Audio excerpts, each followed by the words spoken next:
Hello and welcome to Nat Chat. I'm Mirella Rich. Today our guest is Rhiannon Tracey, who sustained a spinal cord injury, incomplete, however. At first she was told it was complete, through diving into a swimming pool, but she'll elaborate on that. But now the good news is she's walking with crutches. She's able to walk with crutches. And I also have my daughter here, so you may see Nina pop her head up every now and then to say hello. Welcome to the program, Rhiannon. Thanks for having me. Thank you. Can you please tell us about your experience? How did you get this injury? Sure. So I had my spinal cord injury while I was in holiday in Bali on the 18th of September in 2009. So I was diving into a resort swimming pool, a swimming pool that was meant to be a deep swimming pool, but the sides of the pool were actually shallow. So I pin dropped, dived and hit my head and instantly broke my neck, becoming a quadriplegic. Oh my gosh. And so this happened in Bali. And Yes. so what was the next step? What did the doctor say as soon as you had your accident, as soon as you could hear them? So I was taken pretty quick to a hospital in Bali, had a CT scan and was told that I'd broken my neck. The fragments of the vertebrae were actually piercing into my spinal cord and that I'd need emergency surgery in Bali to remove the fragments. Otherwise I'd be at risk of severing my spinal cord. So my mum basically had to make the decision to have me operated on in Bali, not that she had much choice because we didn't have a lot of time. So I had my initial surgery in Bali and it was a pretty horrific night. Bali had one of their biggest earthquakes while we were waiting for the surgery. So I was operated on in Bali. I spent 2 weeks in the hospital there.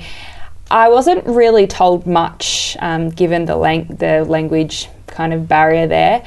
I was just told that I just needed to, focus on connecting my body. I suppose that because I had my accident in Bali, there was more of a kind of spiritual kind of background to recovery. So a lot of the doctors were telling me that I just had to kind of close my eyes and connect my body and they don't know what's going to happen to me. So it was that's pretty good. Yeah, than it was. never. I think it was good because that early intervention was there. Yeah. And they were working on my body. While I was in the hospital bed, they didn't do much. I did get very, very sick while I was over there, given that it was a third world country. Yeah. I was very lucky to have travel insurance. So a doctor and a nurse were flying over to Bali to fly me back to Australia. Yeah. But Bali was actually reiterating to the doctors in Australia that I was well enough to just kind of be at the end of the list. And by the time the doctor and the nurse got over there, I was almost dead. So the hospital care was just terrible. So when I was flown back to Australia, I was given some pretty bad news that everything that they'd tried to fix in Bali had failed and that my neck wasn't even secure on my shoulder. So I'd now need two surgeries to correct what they had tried to fix in Bali. And I had pneumonia as well. I had 2 collapsed lungs, so I was put into an induced coma to allow time for my lungs to heal and for the physios to work on my lungs. So it was a pretty rough kind of few weeks there. And the doctor did tell my family initially that if I survived the first 24 hours after being back in Australia, to be thankful.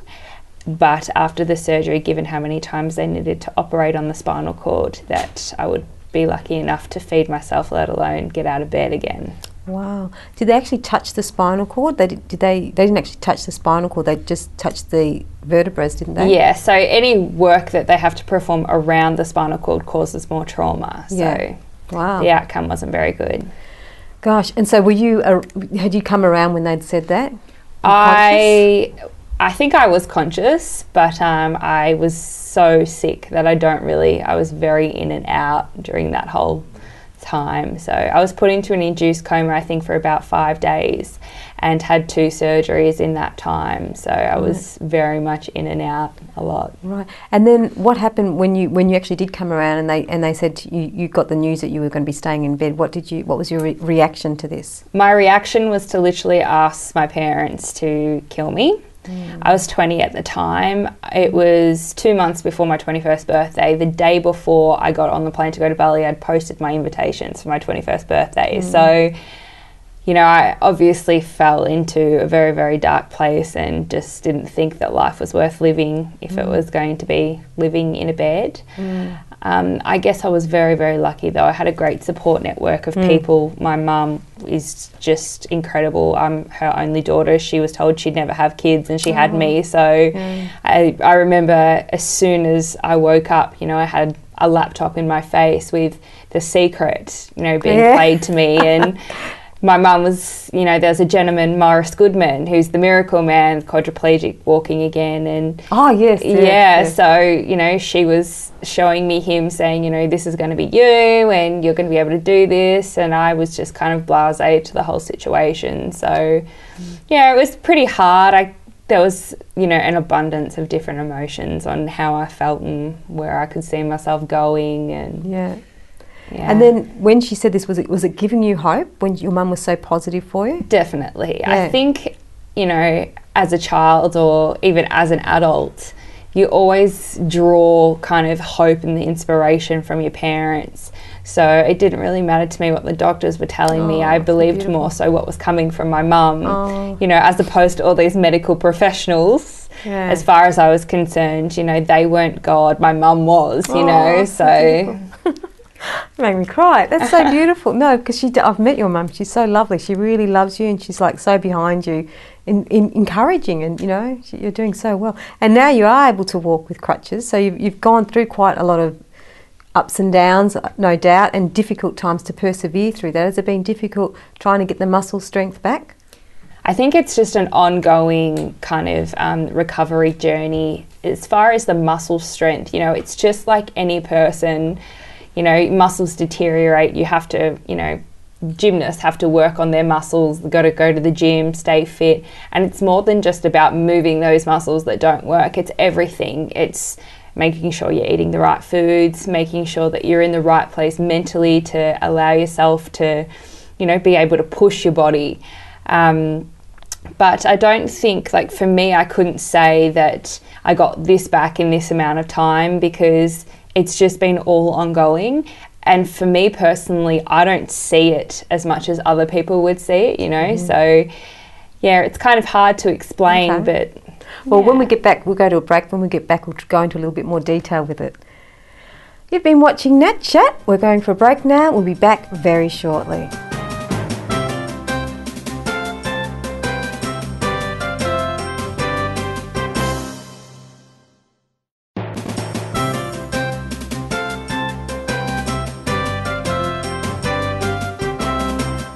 Hello and welcome back to Nat Chat. I'm Mirella Rich.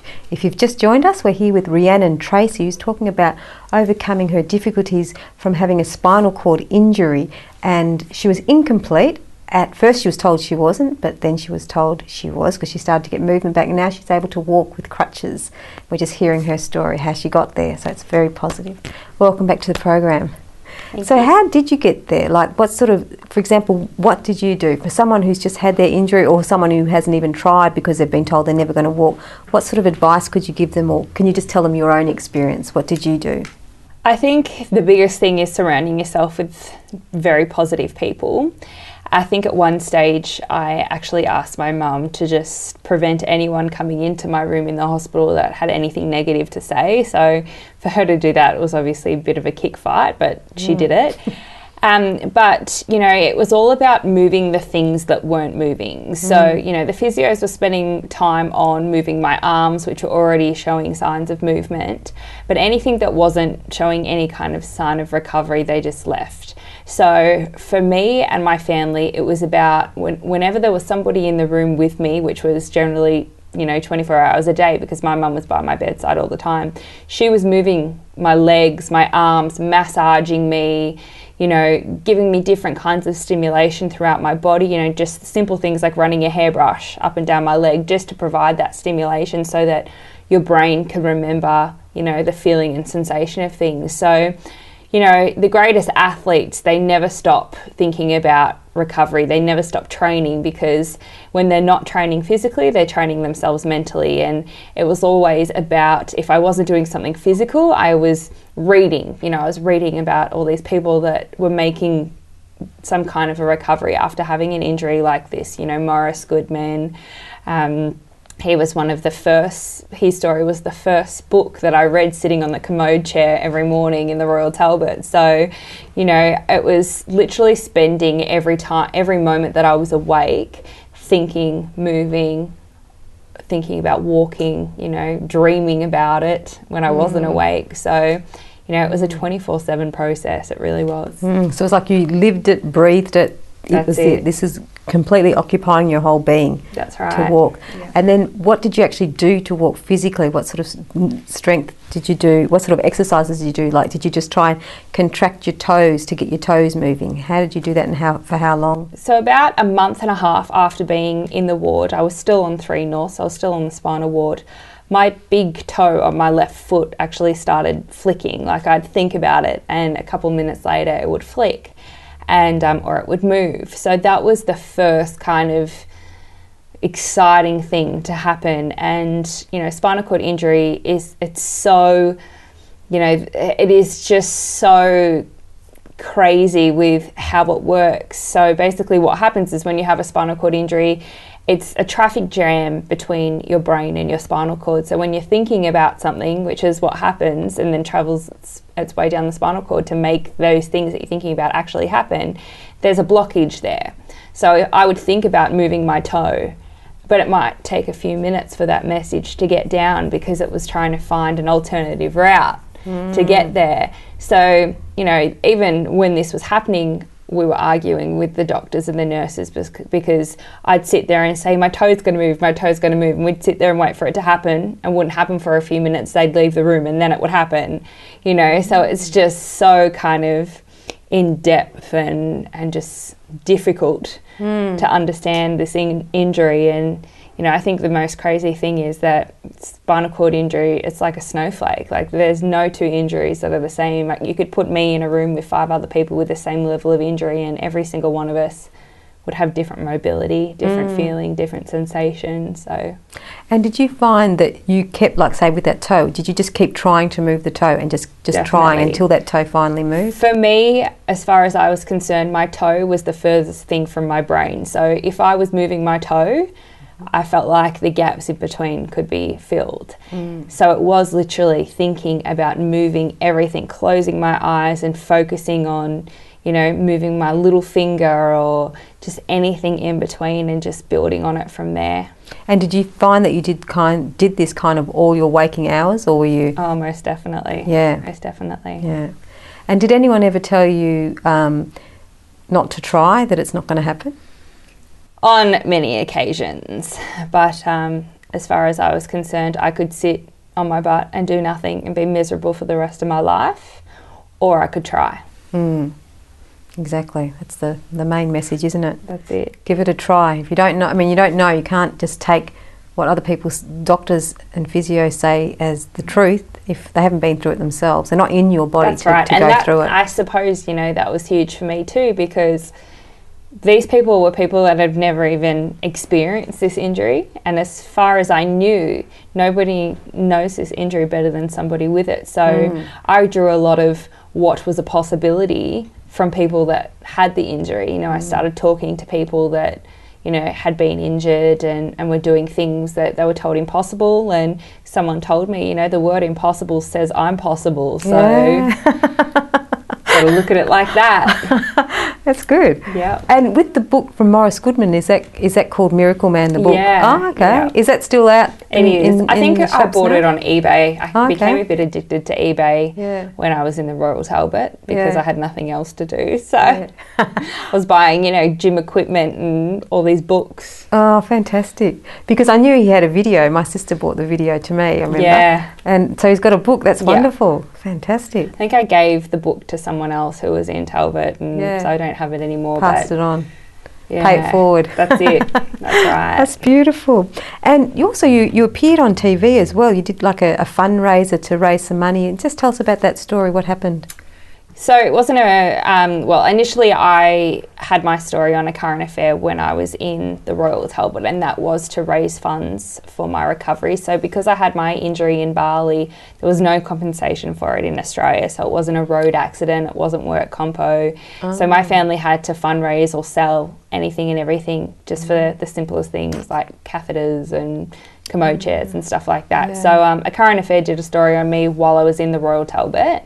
And since then, you know, I've gone on to do a lot of advocacy segments for other TV programs. Beautiful. We'll have to talk a little bit more about that. We're about to go to a break. You're watching Nat Chat. Hope you're enjoying the program. We'll see you again very shortly. And Nina's here too.